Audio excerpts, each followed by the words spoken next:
Boa tarde aos nossos e nossas queridos e queridas telespectadores do canal TV Expresso 61, que hoje está realizando mais um programa da Rede Brasileira de Educação em Direitos Humanos. É um prazer enorme estar com vocês e hoje vamos conversar com o nosso colega Roberto Monte, que foi meu colega por 10 anos do Comitê Nacional de Educação e Direitos Humanos e tem uma longa trajetória nessa experiência de vídeos que tem produzido e um conjunto de outras atividades na área de direitos humanos e educação e direitos humanos, na famosa DHNet, que nós, durante essas décadas, temos pesquisado para levantar informações de direitos humanos e educação em direitos humanos, né? E o meu querido colega e amigo Roberto Monte, ele é economista, não é? Mas ele tem uma longa trajetória de participação política, e começa em 80 na Comissão Justiça e Paz da Arquidiocese de Natal, ele foi membro, depois ele foi presidente. Em 82, ele fundou o Movimento Nacional de Direitos Humanos. Em 86, ele também foi fundador e coordenador do Centro de Direitos Humanos e Memória Popular, no Rio Grande do Norte. Em 95, ele funda a DHNet, que é esta famosa rede Direitos Humanos e Cultura, não é? Que no dia que o Brasil inaugurou a entrada na internet, a DHNet foi fundada, não é? É a entrada oficial do Brasil na internet, então o Brasil entrou também com a temática dos direitos humanos.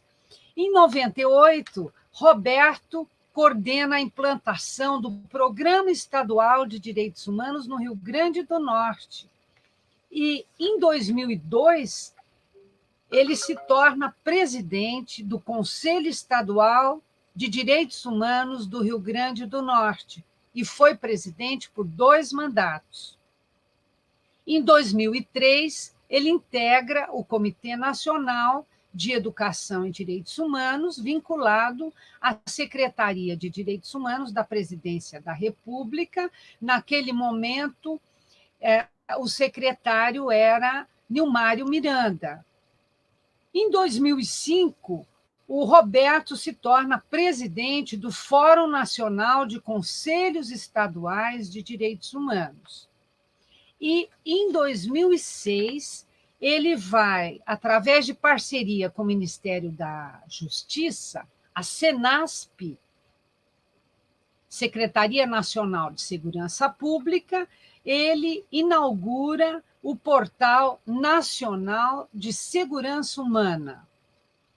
Em 2010, o nosso colega coordena um grupo de trabalho para levantar a memória das lutas populares do Rio Grande do Norte, e ele tem um enorme acervo de vídeos, num total aproximado de 1.500 horas. Material em 2016... bruto. Material bruto. Material bruto, isso, material bruto. Em 2016, ele integrou a coordenação dos comitês e comissões de memória, verdade e justiça da região Norte e Nordeste. E em 2020, ele foi presidente do Conselho da ONG Centro de Justiça Global do Rio de Janeiro. E, neste ano, ele entra na Comissão Nacional, onde eu também faço parte, de refundação da Rede Brasileira de Direitos Humanos, de Educação em Direitos Humanos. Não é? Então, agora, em 2021, ele é o coordenador da chamada Pós-TV DHNet Direitos Humanos, que ele vai nos contar aqui sobre as suas atividades que ele tem desenvolvido junto à Pós-TV, DHNet e Direitos Humanos.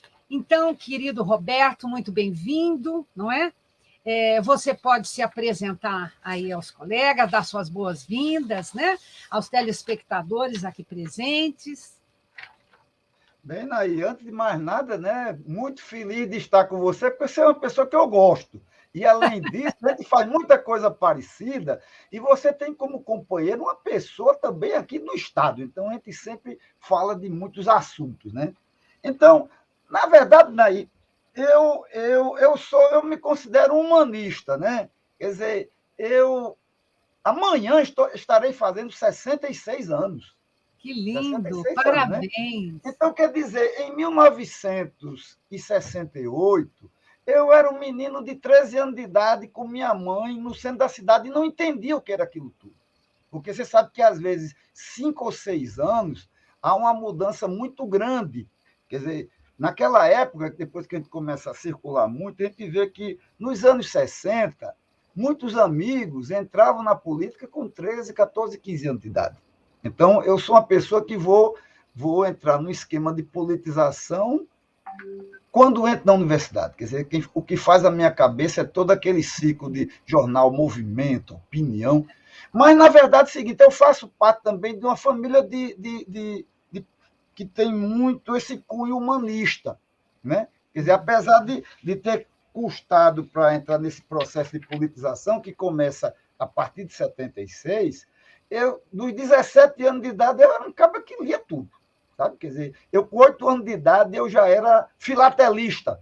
Quer dizer, 8 anos de idade eu ganhava... Quer dizer, lá em casa era um lugar que tinha muito livro. Papai era dentista e era coronel do Exército. Quer dizer, a gente rodou muito o Brasil, né? Mas, ao mesmo tempo, se papai era o coronel, eu tenho 3 tios padres, inclusive um em processo de beatificação.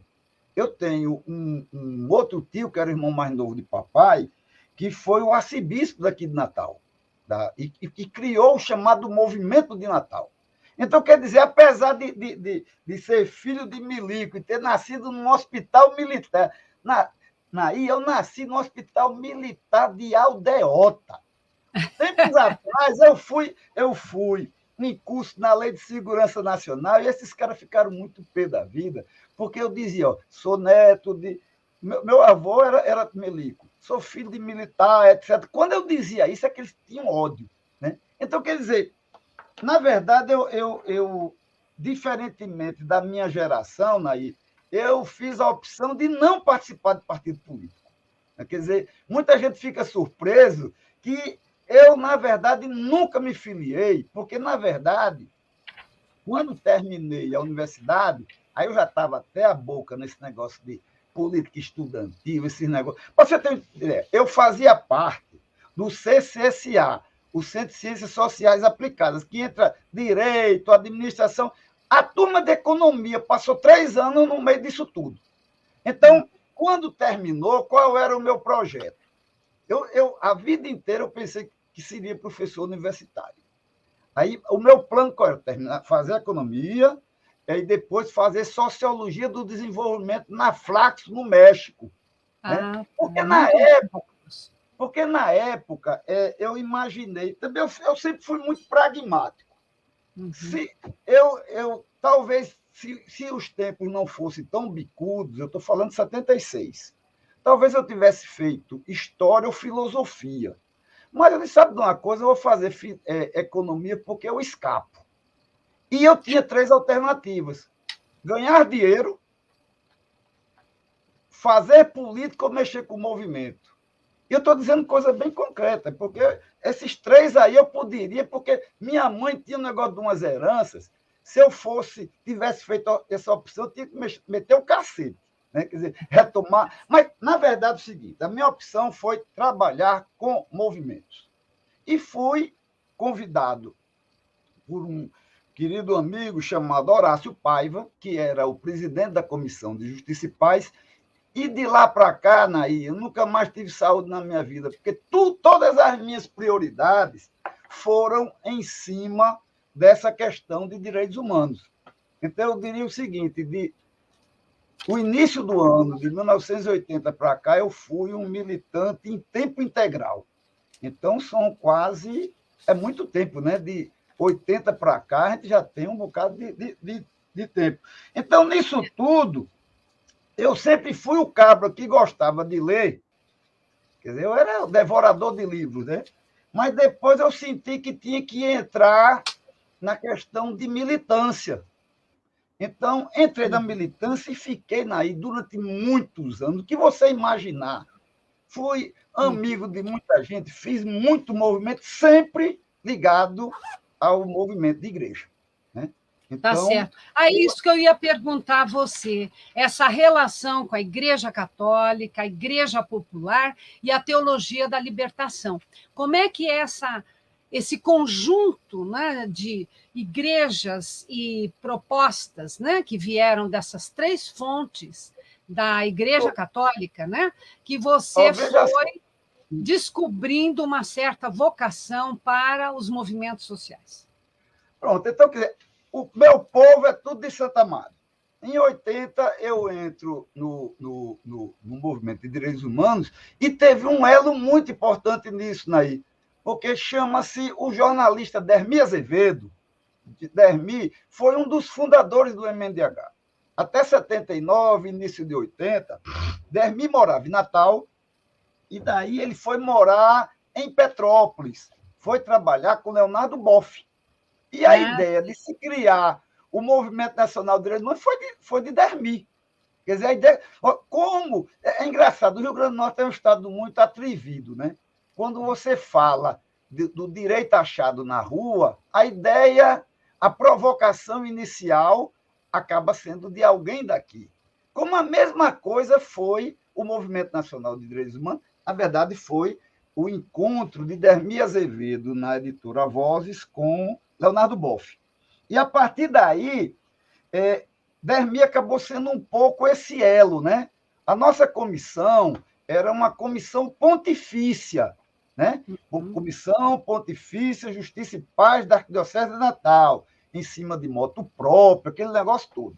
E, a partir daí, a gente tirou um pouco essa questão da chapa branca, que, através desse contato com o Dermi Azevedo, nós fomos, e isso está no livro do relatório do primeiro Encontro Nacional de Direitos Humanos, que é de 82, o primeiro grupo fora do eixo Rio-São Paulo a ser convidado foi exatamente nós, porque Dermi era o nosso ex-presidente. Então, para mim, minha cara Naí, eu adoro história, mas sabe, os anos 80, para mim, eu sempre pontuo em todos os encontros nacionais que eu participei, entendeu? Quando eu quero lembrar de coisas, eu sei que o primeiro encontro foi em 82, em Petrópolis. O segundo encontro foi em 83, em Taboão da Serra, e por aí vai. Então, até os anos 90, quando eu quero ter uma referência, eu tenho essa referência com os encontros nacionais. E, a partir daí, eu começo a ter muitos contatos. Você fala um pouco da DHNet, né, um pouco mais adiante, né? Quando eu entro no Movimento Nacional de Direitos Humanos, a gente sai um pouco da bolha, né, da questão da província, né?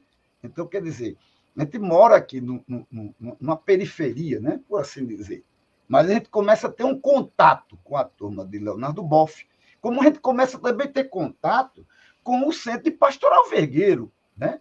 Que era de frades dominicanos que criaram o vergueiro. Então, quando muita coisa que a gente faz, Naí, a gente, de alguma maneira, bebe um pouco na fonte do que foi o depositário, da acumulação, não só da ação católica, mas de todos esses movimentos ligados à área mais progressista da igreja. Né? Quer dizer, a gente estava lá bebendo na fonte de Leonardo Boff, mas a gente começa também a ter outras referências. Você que deve ter sido de ação católica, você já deve ter visto falar do Frei Romeu Daly. O Frei Romeu era um desses assessores da ação católica, né? Dominicano, né? Dominicano, quem conhece as histórias sabe que era o pessoal barra pesada, né? Então, com isso, eu acabo... O Movimento Nacional de Direitos Humanos, eu acho que é um pouco a entrada dessa nossa visão. Porque, veja só, Nassim, uma pessoa que mora em Natal, para ter um tipo de articulação, você tem que ser das Forças Armadas, você tem que ser da igreja ou da política, porque não tem saída. Né? Então, eu entrei de cabeça nessa questão de direitos humanos através da igreja, né?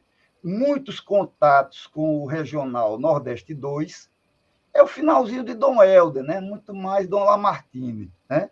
E, com isso, a gente começa a participar, a partir de 80, dos movimentos de resistência. Né? Muitos dos meus amigos que fizeram a opção de entrada na política, eu acompanhava muito. Porque, digamos, eu conheço assim, muito integralmente a história dos partidos, principalmente do PT aqui, porque o pessoal se reunia na casa de um padre holandês, o padre Pio Rengels, que ele era o cabra que abriu o espaço dele, que todas essas articulações de encontros que o PT tinha, etc. Eu lembro que no ano de 82, a gente já fazia debates em comunidades e com os próprios candidatos. Então, quer dizer, eu sempre... Todo milico é reaça, né? Papai dizia assim, você é linha auxiliar. Então, quer dizer, eu acho que eu sempre fui linha auxiliar. Né? A gente sempre...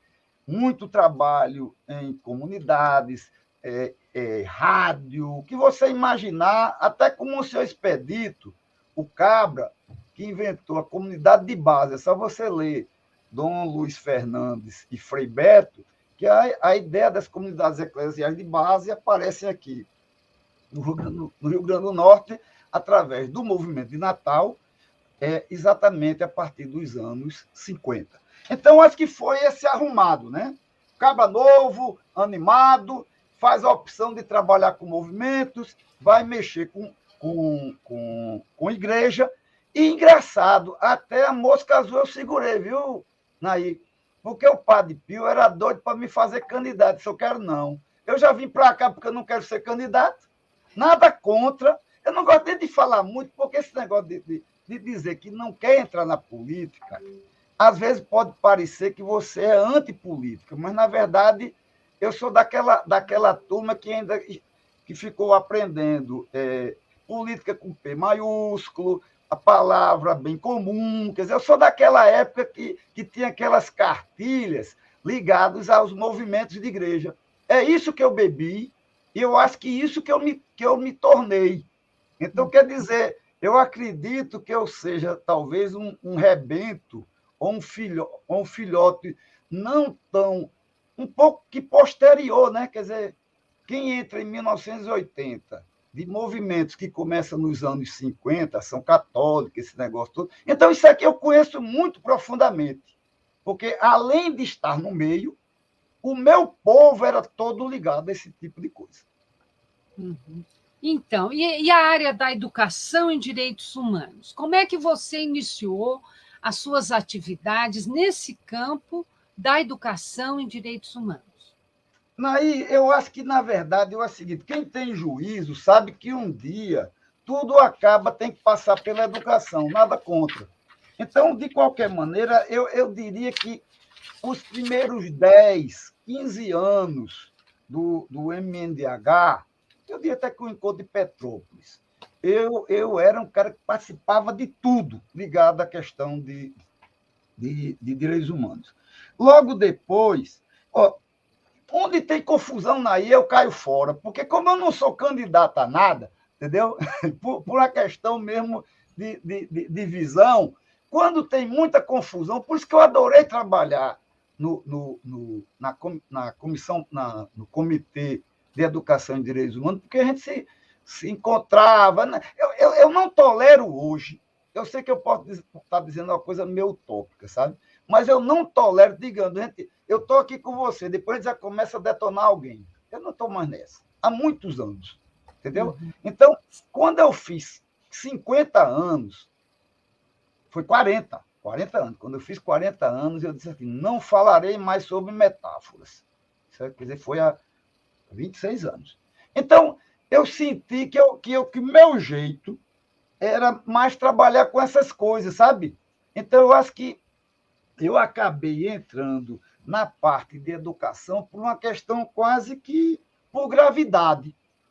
Eu te falei um dia desse por telefone que eu era muito ligado à turma da Comissão de Justiça e Paz de São Paulo. Para você ter uma ideia, quando Dom Paulo fez o Brasil Nunca Mais, você sabia que a única cidade que ele lançou o Brasil Nunca Mais foi Natal? E foi eu acho que foi momentos históricos, uma circunstância histórica que acabou acontecendo. Eu lembro que a Comissão de Justiça e Paz daquela época, se foi 85 o lançamento, 84 mais ou menos, eu sei que a gente estava assim meio achando as coisas um pouco devagar. Eu disse, eu ia muito para São Paulo. Vamos fazer a segunda noite da não violência. Porque nós tínhamos feito a noite da não violência, a primeira noite da não violência, que foi com Dom Helder. Mas, na verdade, não foi muito a comissão, foi muito o Padre Pio. Então, a gente entrou para dar o suporte. Né? E logo depois ele levou até um golpe, viu, Ney? Porque quando Dom Helder chegou, o Conselho Presbiteral tomou o cabo da gente, que não chegou nem perto. Mas quando... vamos fazer a segunda noite da não violência. Meu tio era o arcebispo, e eu cheguei lá e disse, nós vamos convidar... Eu conheço direitinho, viu? Esse negócio de circular em Santa Amada, eu conheço as manhas. Então, eu fui lá e disse para meu tio, vamos convidar Dom Paulo para fazer a segunda noite da não violência. Eu acho que ele olhou assim para mim e não acreditou muito, não. E era um dia de chuva, olha só que loucura, né? Era um dia de chuva. Eu cheguei lá na Avenida Higienópolis e convidei Dom Paulo, e o pior é que eu não tinha nem marcado. Agora deu sorte. Na entrada, quem estava era Dermi, que era jornalista do Globo, da Folha, um negócio desse, e eu tive uma conversa com o Dermi, e ele falou com o chanceler, e o chanceler disse assim, você tem 10 minutos. Eu fiquei na frente de Dom Paulo, ele aceito. Depois eu entendi por quê. Porque como meu tio era da turma daquele, não era nem dos progressistas, nem dos reaça, né? Então, eu acho que Dom Paulo ele pegou o espaço da Arquidiocese de Natal para fazer o lançamento. É isso que eu vejo hoje. E, naquela época, estava aparecendo o vídeo e nós mandamos filmar. Então, quando o povo vê, não acredita, porque realmente... Porque Dom Paulo ele não é de fazer lançamento de nada. Mas o Brasil Nunca Mais, nós lançamos aqui em Natal. E tem a filmagem para isso tudo. Então, mas falando de educação, nesses encontros, eu estou falando da Comissão de Justiça e Paz, porque eu conhecia Margarida de lá. Margarida, eu lembro, eu nunca esqueci, Naí, aquele livro de Pérez Aguirre. Uma vez eu entrei numa daquelas salas lá da comissão, tinha um quarto cheio de livro. E Margarida me deu uns 2 ou 3. E eu lembro que nesse momento, eu estive com Margarida e eu acho que também um pouco mais adiante. Quando Dom Paulo estava saindo, ela já estava preparando a questão da rede. Tanto que eu recebi um panfletinho. Se a rede é de 86, qual é o ano da rede? Que eu não estou lembrando direito. É 95. A rede brasileira foi fundada pela Margarida Genevois em 1995. Pronto. Pois antes ela já divulgava, quando já estava lá na Comissão de Justiça e Paz, eu lembro que ela me deu um panfletinho. Pronto. Logo depois, acontece um desses encontros nacionais de direitos humanos, que foi na Bahia, e que eu acho que foi a primeira capacitação que teve dentro desse movimento de direitos humanos, porque a secretária de formação do MNDH era a companheira Marisa Formola Dalla Vecchia. Marisa, que foi deputado, etc., etc., lá pelo Rio Grande do Sul. Eu lembro demais, o primeiro curso que nós fizemos foi num centro de treinamento lá para as bandas de Itapuã. E, por coincidência, eu tenho filmado. Porque a gente chegou a filmar 3 encontros na íntegra do movimento nacional. E, quer dizer, gravar um encontro desse é negócio de gravar de pelo menos 15 fitas, né? É ter pelo menos entre 20 e 30 horas. Então, eu diria que a primeira capacitação, o primeiro momento que eu acho que eu tive de a questão de educação discutida enquanto educação em direitos humanos foi nesse encontro lá na Bahia. E logo depois, eu acho que foi por uma questão, viu, Nair, por uma questão mesmo de visão de mundo, porque você fica o tempo todo, porque naquela época, ninguém ainda, isso daí, a Conferência de Viena ainda estava acontecendo, a questão das políticas públicas ainda estavam acontecendo, né? Que depois da Declaração de Viena, a vinda daquele marco que Nilmário negocia com isso aí tudinho, eu acho que nesse momento eu particularmente comecei a sentir que a questão da educação teria esse papel. E como já tinha as Margaridas da vida, as Marisa também, eu acho que eu entrei um pouco nisso tudo, né? E também a própria questão da DHNet. Eu acho que tudo acontece ao mesmo tempo, sabe, Naí? Porque, além da questão da educação, eu sempre também trabalhei o lance da comunicação. Por quê? Porque a emissora de educação rural de Natal é do ano de 1958. Então, aqui, você trabalhar com rádio na arquidiocese não é uma coisa complicada. Por quê? A ideia o administrador apostólico aqui de Natal era Dom Eugênio Sales. Dom Eugênio aqui ele teve uma participação interessante. Dom Eugênio era uma pessoa conservadora, né? Quer dizer, em um estado em que ocorreram experiências como de pé no chão também se aprende a ler.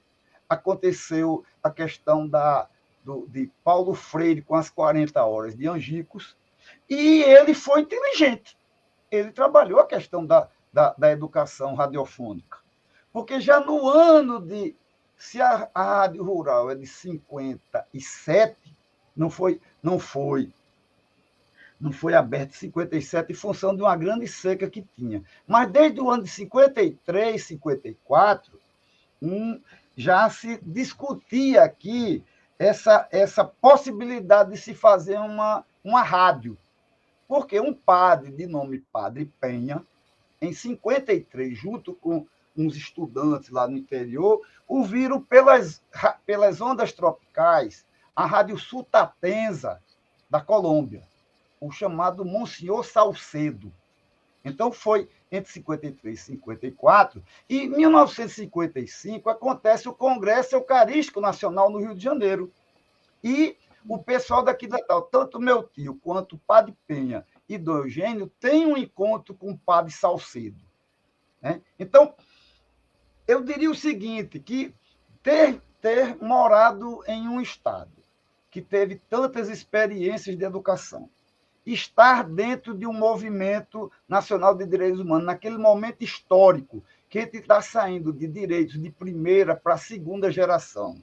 No meio disso tudo, você tem a segunda Conferência Internacional de Direitos Humanos, isso tudo remetia, Naí, para a questão das políticas públicas. Porque até então, o nosso papel era só ser guarda-chuva. Eu lembro que, anos 80, se matava alguém aqui em Natal, qualquer negócio, eu sabia que na segunda-feira, na sede da Comissão de Justiça e Paz, as pessoas estavam lá. Então, eu acho o seguinte, com a ascensão dos partidos, com a questão dos sindicatos, tudinho, eu acho que todo mundo começa a refazer o seu jogo. Né? E eu imaginei que, nisso tudo, a questão da educação era algo interessante.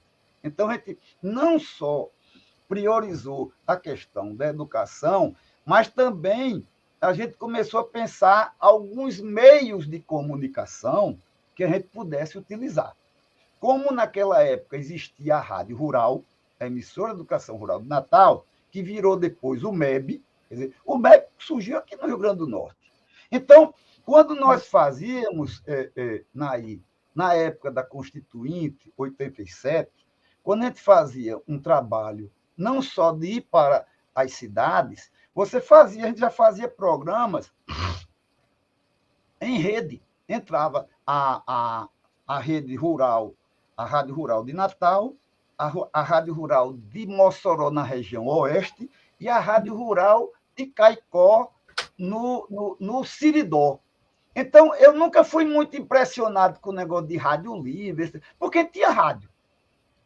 O vídeo, não. Eu diria que esse trabalho nosso foi em função do momento histórico e um pouco das experiências que a gente tinha e também do avanço, né? De a gente sair de só ficar resolvendo confusão, quando a partir dali você começa a trabalhar novas gerações de direitos.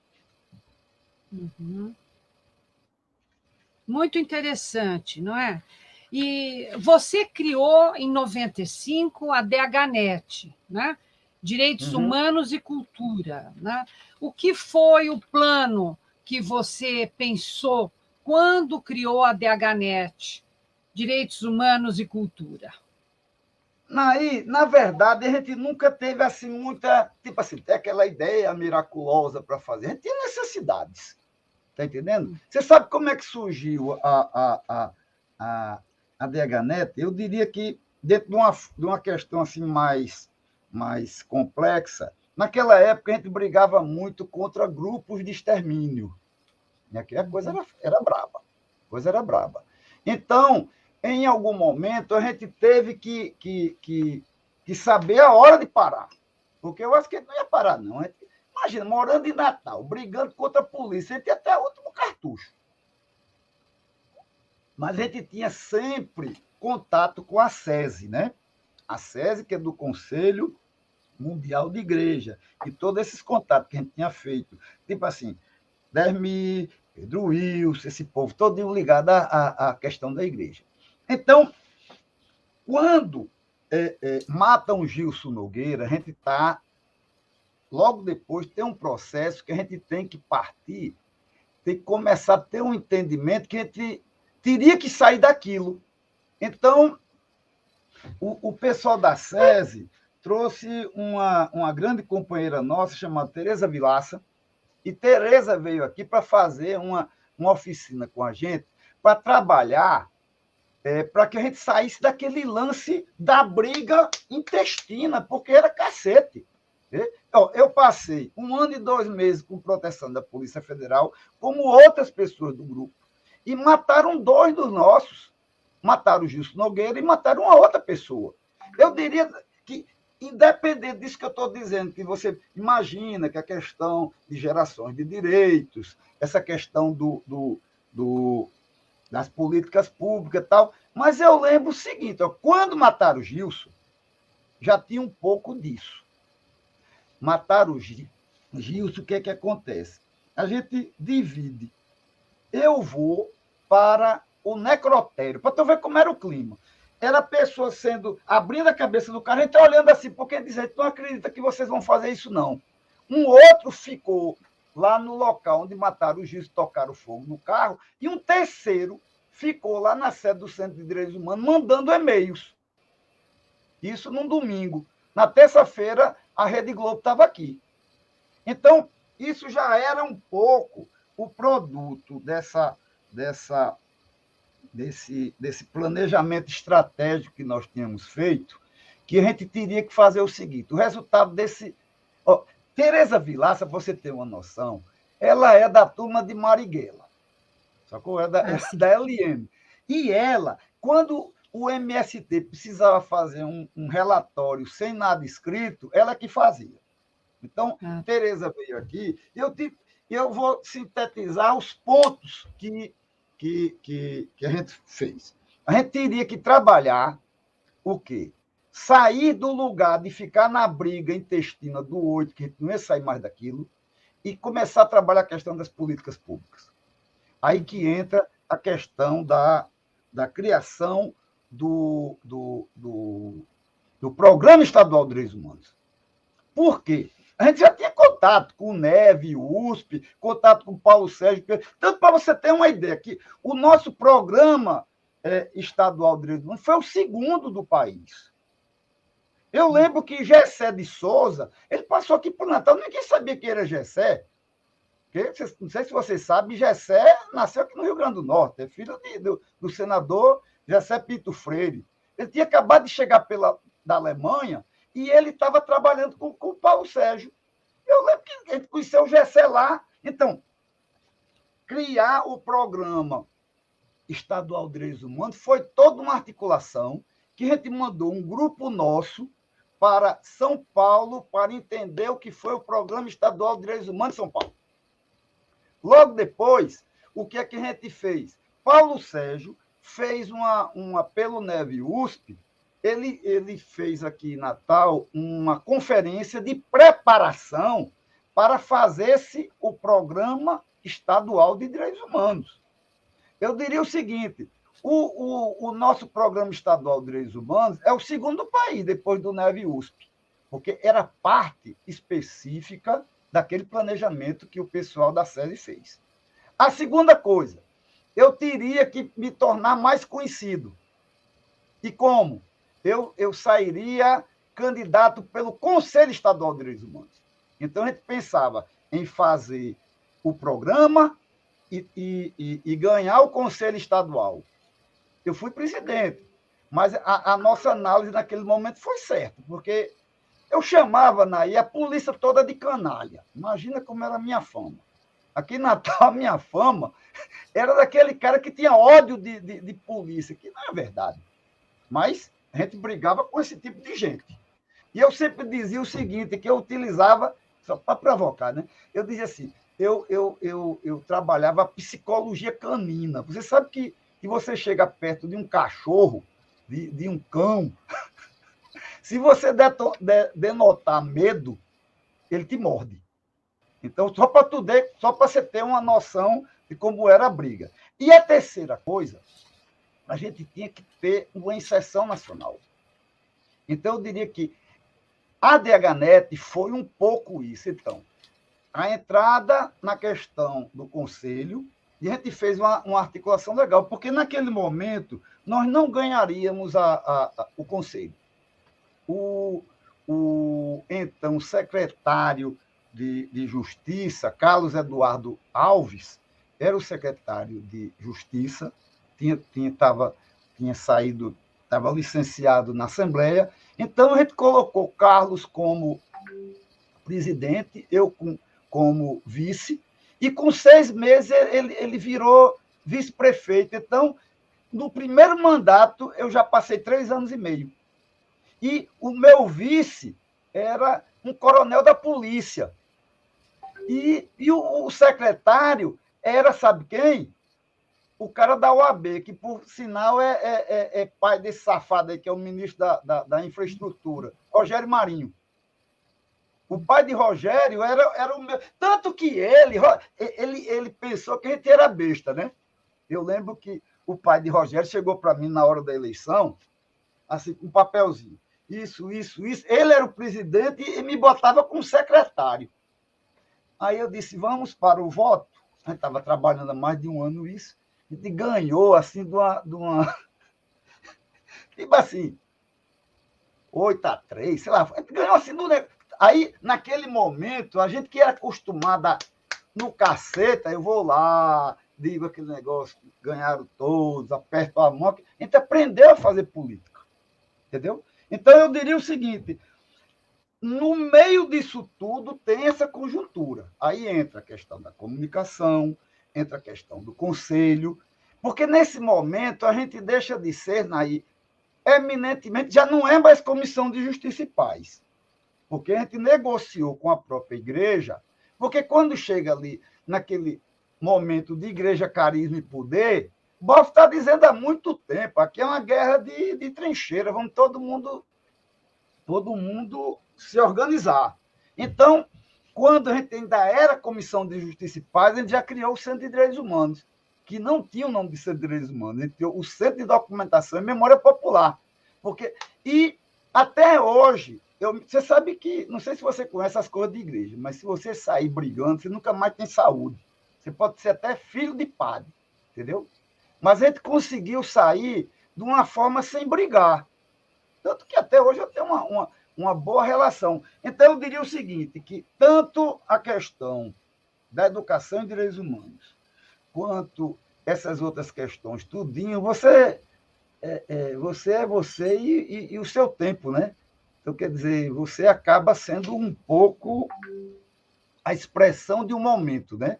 Eu diria que talvez aquele momento fosse você deixar de ser apaga-fogo, você começa a entrar num esquema no qual o nome política pública começa a trabalhar, você começa a ter, se eu não me engano, em 93, a questão da Conferência de Viena. Então, foi um pouco isso que a gente trabalhou.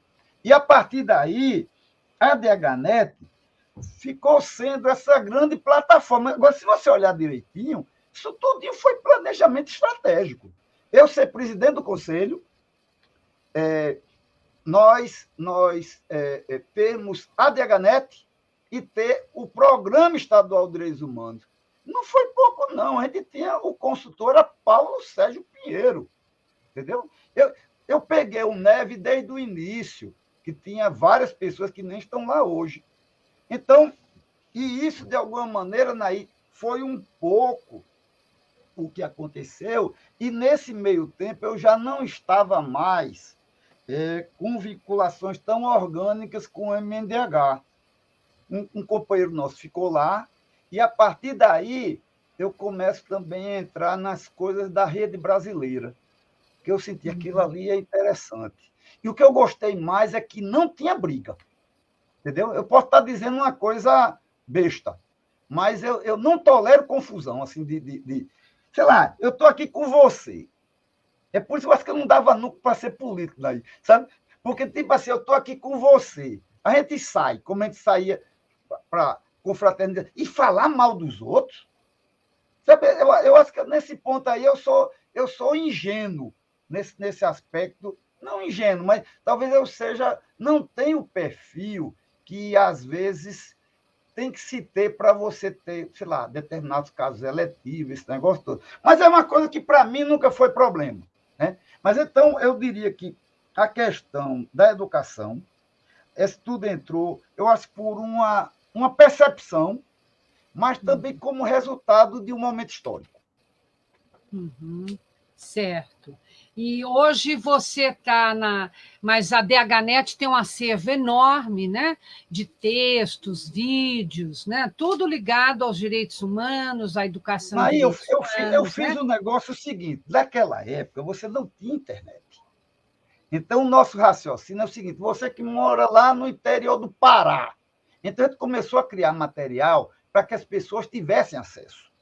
E o movimento também nacional de direitos humanos, estou falando do movimento de direitos humanos, não a ONG, ela pegou um novo formato. Nos anos 90, começaram a acontecer as conferências nacionais de direitos humanos. Então, quer dizer, o MNDH não era mais a grande referência.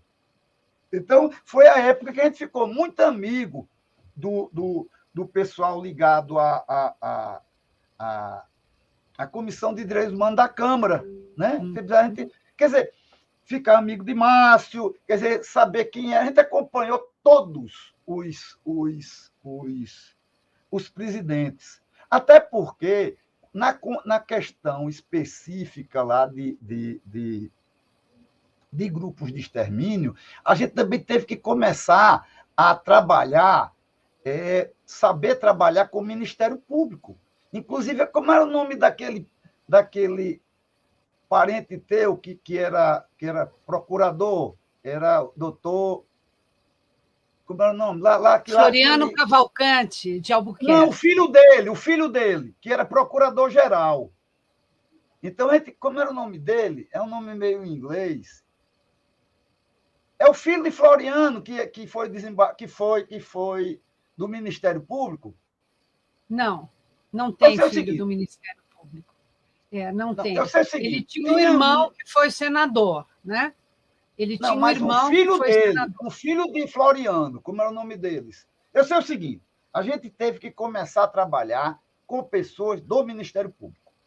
E, com isso, a gente começou a fazer a triangulação, tipo assim, ia ter uma audiência pública. Vinha para aqui para Natal, Nilmário Miranda. Então, você falava com ele bicudo, você falava pará. Então, a gente começou a saber um pouco desse jogo. Está entendendo? Então, as conferências nacionais, que foram a preparação do que chegou tudo ao que era o primeiro, segundo, terceiro PND, né? Já o plano de educação e direito já foi quase que por gravidade, né? Porque quem faz um programa nacional, porque a Conferência de Viena diz o seguinte, remete para uma década de educação, e a década de educação diz que os governos nacionais têm que fazer comitês e planos de educação e direitos humanos. Então, a gente está seguindo isso tudo, porque eu diria o seguinte, naquela época, nos anos 90, aquele que era o papel do MNDH a partir dos anos 80, 82 em diante, começa no pós-Viena, você começa a articular dentro de um esquema de políticas públicas, né? Então, é isso daí que começa a acontecer, e aí eu fico nesse tipo de coisa. Aí, quando chega o lance da Comissão da Verdade, aí eu, pessoalmente, dou um grande pinote. Porque, como eu já gostava muito, eu guardava tudo daí, era uma coisa de louco. Tipo assim, eu nunca saí de Natal, então já tive uma coisa a meu favor. Então, eu era amigo desse povo todinho, e o que é que acontece? Eu fiquei amigo do filho de Djalma, eu fiquei amigo de todo esse povo ligado a Djalma Maranhão, que, tipo assim, até hoje eu tenho contato, não sei se você sabe, que Geniberto Campos, que é da Comissão de Justiça e Paz aí, brasileira, Geniberto era o queridinho de Djalma na área da educação. Então, através de Maílde Pinto, eu peguei todos esses documentos. Então, os últimos, eu diria, dos anos 80 em diante, independente de estar trabalhando com direitos humanos, com educação e direitos humanos, eu, na verdade, eu acho que eu sempre fiz aquilo que Tolstói fala, sabe? A minha referência é o meu estado e a minha região.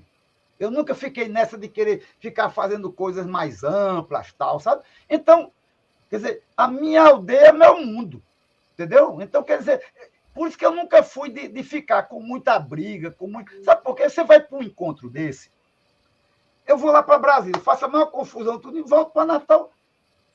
O que você trabalha, onde você mora, onde você está.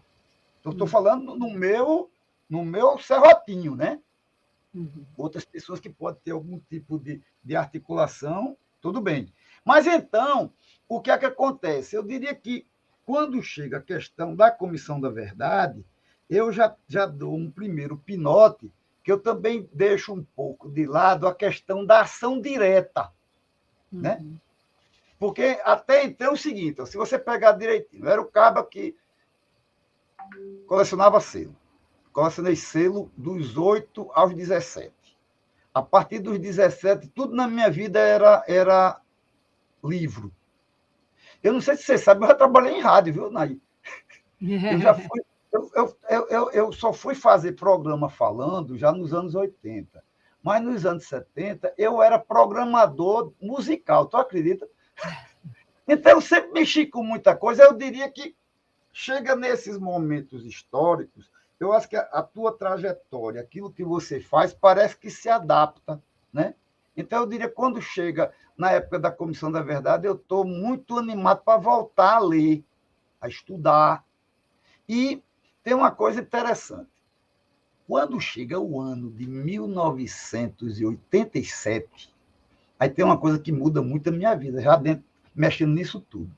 A gente compra uma câmera. Em 87, todo mundo não tinha câmera, não. Minha companheira, Maíse, ela tinha uma... Olha só, a história é boa. Ela, o povo aqui do interior, às vezes, quando tem fazenda, tudo dá para os filhos assim, uma vaca. Mas tinha uma vaca. E ela vendeu a vaca e pegou aquela pulseira que ela recebeu dos 15 anos, a gente botou no prego e compramos uma câmera. Ou seja, desde 1987 a gente filma rasgado tudo. Aí, mas sempre nisso, a gente está aqui, mas sempre com elos, né? Aí ficamos amigos da turma que cria a TVT, Regina Festa, Luiz Fernando Santoro. E quando chega o ano de 88, Frei Beto tem feito uma articulação com a galera de Fidel para que um grupo de 16 brasileiros vão estudar na Escola de Cine e TV de Santo Antônio de Los Banhos, já pensando em fazer a Rede Povo, sacou? Então, a gente é um desses 16. Então, todo esse povo, tipo assim, Eliseu Marques, que é o cabra que Lula, quando nos anos 80, faz uma viagem e ganha uma câmera e passa para o sindicato, Eliseu estava com o Maíz lá em Cuba. Está entendendo? Então, a gente começa a trabalhar. Agora, vou dizer por quê. Foi muito mais um insight. Porque, naquela época, a gente era muito malhado, porque eu era sobrinho do bispo. Né? Então, quer dizer, todo mundo dizia, esse cara é infiltrado, esse cara não tem nada a ver. Então, aí eu disse, a gente saindo de Comissão de Justiça e Paz para Centro de Direitos Humanos, a gente tem que ter um diferencial. E a gente começou a filmar tudo que você possa imaginar. Entendeu? Então, hoje, a gente tem assim, um acervo que é muito, muito grande, mas muito grande mesmo. Então, isso tudo fez com que, no momento em que a gente estava trabalhando a questão do Lula livre e teve necessidade de fazer uma TV, a gente criou a Pós-TV.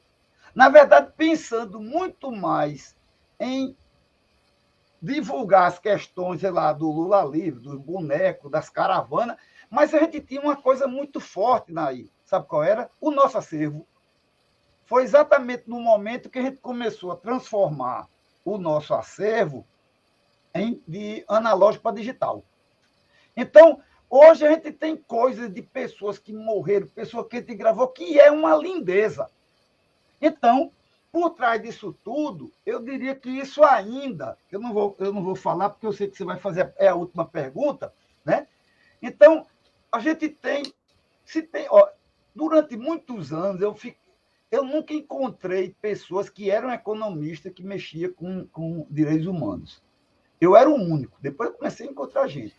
Porque uma coisa que eu acho que me ajudou muito nisso é que eu sempre gostei de macro e de micro, né? Então, o lance do planejamento, a questão de você olhar uma perspectiva de pelo menos alguns anos adiante. Isso, durante algum tempo, não valeu muito, não, mas hoje eu vejo que valeu. E, principalmente, dentro de um esquema de agregação.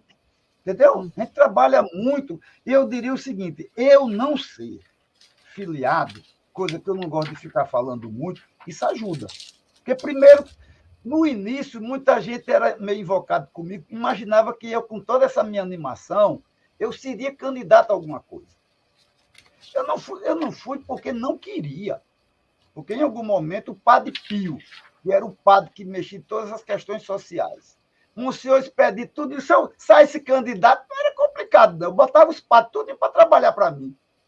Mas eu nunca quis isso. Mas eu nunca quis, está entendendo? Então, na verdade, eu diria o seguinte, que apesar de ser esquisito, um economista mexer com esse tipo de coisa, mas eu acho que ajudou muito a questão de projetos. A gente chegou a montar rede estadual, estudo, porque a gente sempre pensava o seguinte, se você tem o conselho, você precisa do programa. Se você tem o conselho e o programa, você precisa de uma rede. A gente sempre trabalhou dentro de uma análise sistêmica, está entendendo? Quer dizer, o macro, o micro, né? E porque, na verdade, uma outra coisa que aconteceu é que eu sempre fui muito ligado, Naí, ao pessoal das artes, né? Pessoal de teatro, pessoal de música, eu sempre fui ligado. E aprendi muito com esse povo. eu tenho um grande amigo, que é Júnior Santos, que trabalha muito a questão do teatro de rua. Então, ele passou muito para mim a questão, sabe de quê? De você ser uma espécie de um camelô, entendeu? Um camelô. Então, eu sempre, meu raciocínio, eu tento sempre não falar muito rebuscado, sacou? E, de alguma maneira, eu quero o quê? De alguma maneira, ser uma espécie de elo entre esse planejamento, essa coisa que é mais racional, com as coisas mais de base. Isso ajuda, em algum momento, como eu não sou filiado a nada. Primeiro, essa questão das pessoas. Esse cara é um possível candidato, já era. Mas hoje, a gente consegue agregar. Né? Quando a gente está falando aqui na questão do boneco, tipo assim, tem gente de tudo que é partido, principalmente do PT. Né? Mas eu acho que a gente consegue, de alguma maneira, ampliar de uma forma tal que não só ampliar de uma forma política, mas também a gente pegou algumas outras manhas. Depois de andar muito por aí, a gente começou a entender que você tinha que ter esse lance do pertencimento, entendeu? Porque eu lembro que até quando a gente foi atrás do boneco, a gente ainda foi da forma anterior, atrás de um amigo parlamentar que bancasse o boneco e tal. O cara não bancou. Então, se ele não bancou, vamos fazer o seguinte, vamos começar a vender coisa. A gente fez venda de caneca, bazar, o que você imaginar. Por isso que eu acho que a história do boneco acabou virando uma coisa muito forte, porque eu acho que eu nunca tinha participado de uma coisa assim, que fosse de massa. Porque eu acho que, além da questão do pertencimento, eu acho que tem a questão do inconsciente coletivo. Porque a gente começou a usar um boneco que já existia, no momento em que Lula estava preso. Aí, as pessoas chegavam para beijar o boneco. Um dia, meu filho estava num desse festival, Elas por Elas, e a gente foi pegar o boneco, aí uma pessoa disse, estava conversando com o boneco, a figura. Disse, um momentinho, ainda não encerrei, não. Ficou conversando. Eu acho que, quando o boneco foi para a rua, eu acho que as pessoas começam a se sentir que ela é parte, ela ajudou primeiro a que aquele boneco rolasse, e também tem esse lance que o homem estava preso. Ali era personificação. Eu acho que a gente acabou acertando sem querer. Olha, eu queria fazer uma última pergunta, né? Como é que a rede atual, né, após a Ganet, está contribuindo para a difusão da rede brasileira de educação e direitos humanos? Aí, infelizmente, eu gostaria de estar de cabeça, mas eu acho que o que eu posso ajudar é o seguinte: nessa parte de vídeos, eu já conversei com o Clodoaldo, né, que é o nosso copeiro que está mexendo com esse tipo de coisa, eu tenho muita coisa gravada, entendeu?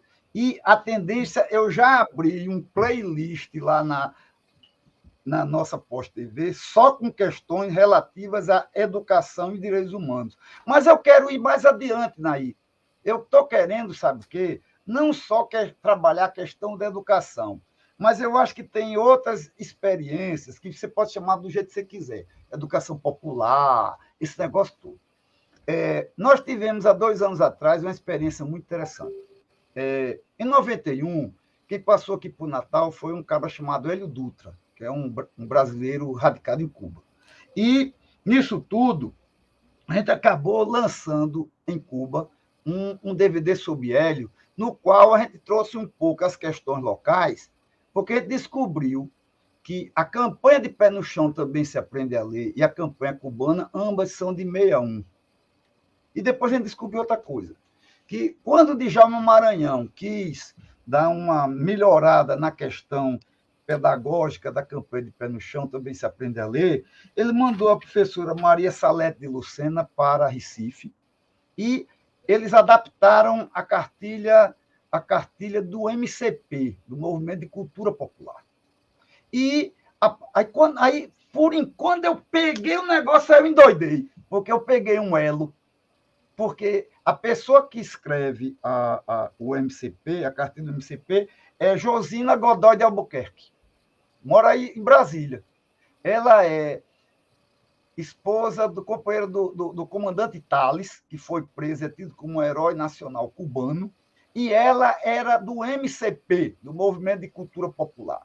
Então, eu acho que uma das contribuições que a gente pode dar muito, hoje mesmo eu estava conversando com um amigo meu lá de São Paulo, porque eu acho que esse tipo de trazer, quer dizer, através de Hélio Dutra, a gente chegou até Doura, né? Maria Leonora César.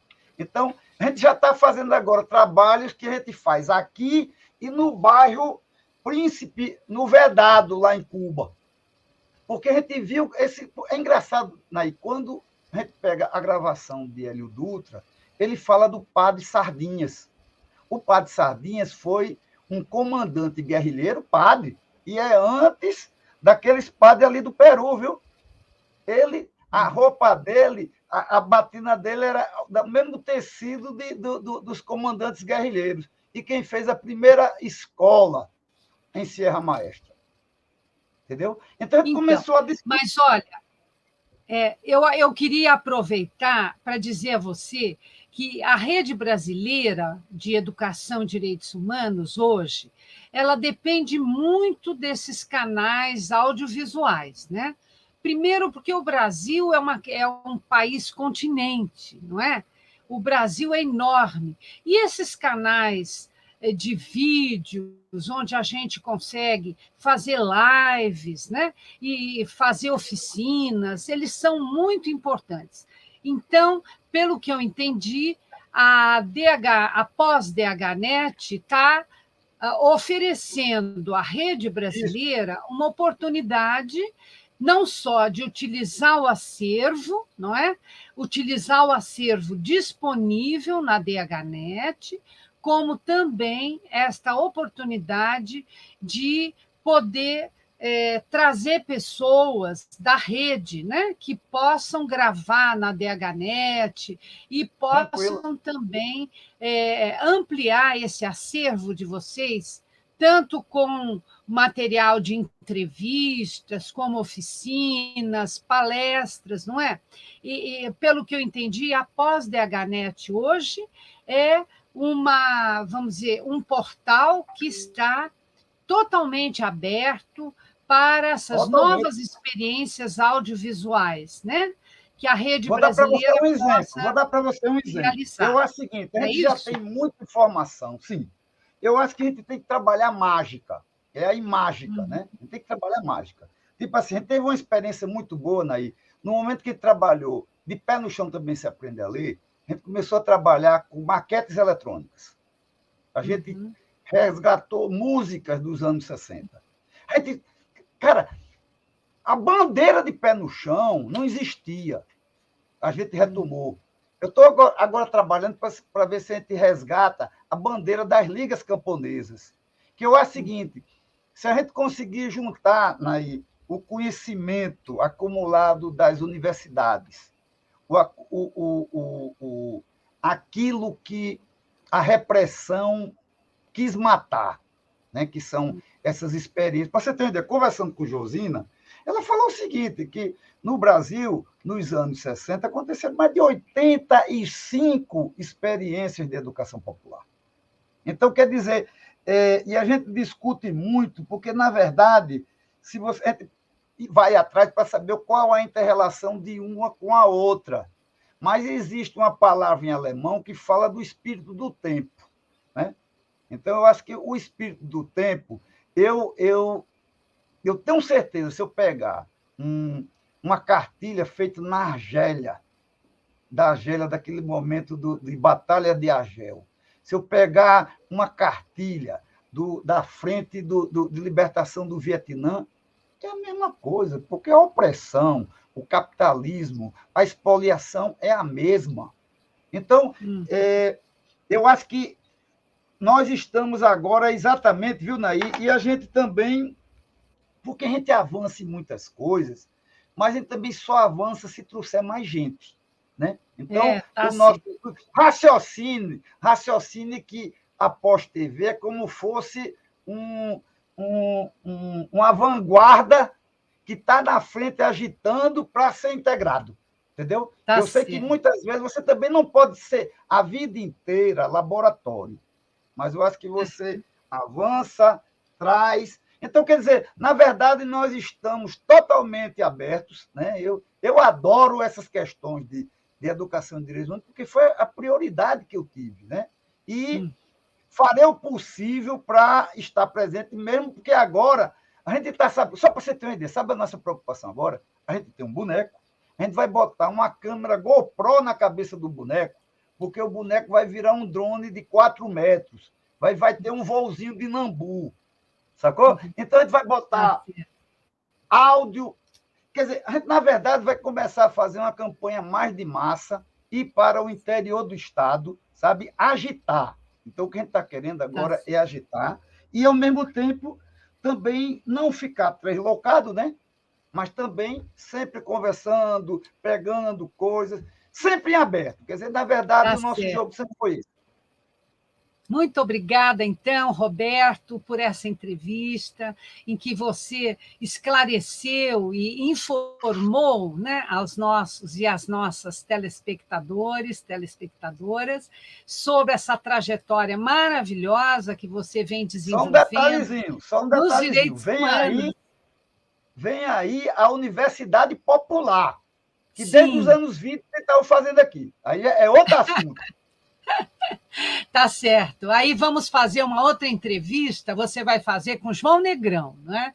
Para você contar essas experiências todas que está desenvolvendo, né? Dentro desse campo multidimensional que são os interesses da Pós-TV DHNet, não é? E então eu agradeço muito, Roberto, sua participação, agradeço a todos aqueles e aquelas que nos estiveram hoje aqui conosco, presenciando esta sua entrevista tão rica, não é? E que vai mostrando que este caminho dos direitos humanos e da educação em direitos humanos precisa de pessoas dedicadas, não é? Profundamente comprometidas com este campo dos direitos humanos. Então, a todos e todas, muito da sua performance, gostei da apresentadora Nair Bicalho. Tá certo. Um abraço e obrigada. Abraço a todos e todas.